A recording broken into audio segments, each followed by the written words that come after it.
प्रायोगलब्धि जो है, प्रायोग्य आसमंता, चारों ओर से योग्यता प्राप्त होना, इसका नाम है प्रायोगलब्धि। इसमें क्या होता है, क्या लाभ होता है, लब्धि करते लाभ क्या होता है, आप देखिए, बहुत सुन के खुश हो जाएंगे आप। इसमें जो हमारे 8 कर्म है, इस 8 कर्म में एक आयु कर्म को छोड़कर जो बाकी 7 कर्म है, ये 7 कर्मों की जो स्थिति है, तो ये स्थिति में क्या है, तत्वार सूत्र के 8वां अध्याय में तो सर्व कर्म प्रकृतियों के बारे में ही बताया जाता है। तो ये जो कर्म स्थिति है, ये ज्ञानावरण, दर्शनावरण, वेदिनी, अंतरा, इसके उत्कृष्ट स्थिति 30 कोटि कोटि सागर है, और नाम और गोत्र के 20 कोटि कोटि सागर है, और नाम गोत्र के 20 कोटि कोटि सागर है, और मोहनी कर्म के 70 कोटि कोटि सागर है। ये उत्कृष्ट स्थिति है। जगन तो अंतर्मूर्त है, वेदिनी कर्म के 12 अंतर्मूर्त है, नाम गोत्र के 8 अंतर्मूर्त है, बाकी सारे ज्ञानावरण, दर्शनावरण, वेदिनी, इनका अंतर्मूर्त है। ये जगन स्थिति है, और 20 का बीच का स्थिति मध्यम स्थिति होता है। लेकिन जो प्रायोगलब्धि प्राप्त होता है, इसमें 7 कर्मों के जो 70 कोटि कोटि, 30 कोटि कोटि, 20 कोटि कोटि सागर प्रमाण जो हमारे कर्मों की स्थिति है, वो घटकर, उसका अनुभाग घटकर, स्थिति घटकर, उसको कहते हैं स्थिति कांडक घात, अनुभाग कांडक घात, ऐसे कहते हैं इसको। ये कांडक रूप से, कांडक का अर्थ है जैसा गन्ना होता है, गन्ना के पोर होता है, या हमारे अंगूठा है या उंगलियां है, तो इसके देखो ये है 3 भाग, इसको कांडक, इस प्रकार से इतना कांडक रूप से कर्मों को घटाते, स्थिति घटाना, उसके शक्ति को घटाना, अनुभाग घटाना, तो स्थिति कांडक घात, अनुभाग कांडक घात, ऐसे होते होते होते अंत कोटि कोटि स्थिति, 1 कोटि कोटि के अंदर की स्थिति हो जाता है। सत्ता में भी इतने सारे कर्म, और बंद भी इतना ही अंत कोटि कोटि स्थिति को ही लेके बंद होने लगता है।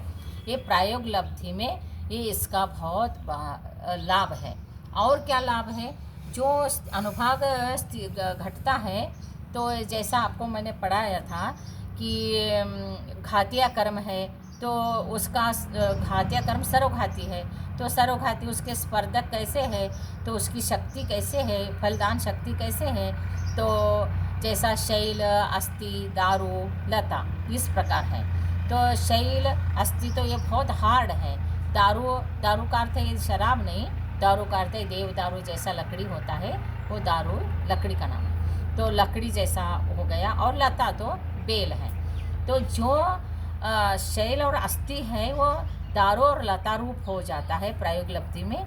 और फिर अघाती कर्म में जो पाप प्रकृतियाँ हैं और पुण्य प्रकृति है, पाप प्रकृति में नीम, कांजीर, विष, हलाहल विष है। विष और हलाहल विष नीम और कांजीर रूप हो जाता है प्रायोगलब्धि में।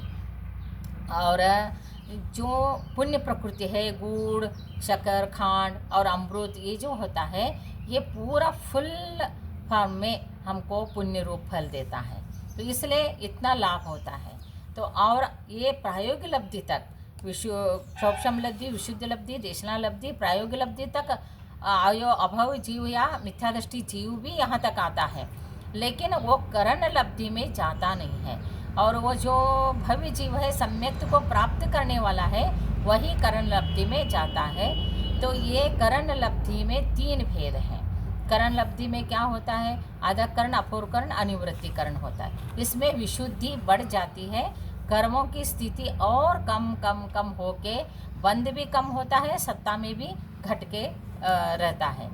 और ये करण लब्धि में जो परिणाम होता है, वो विशुद्ध परिणाम होता है। और कर्म को घटाते हैं तो कैसे, एक मैं लौकिक उदाहरण देती हूँ।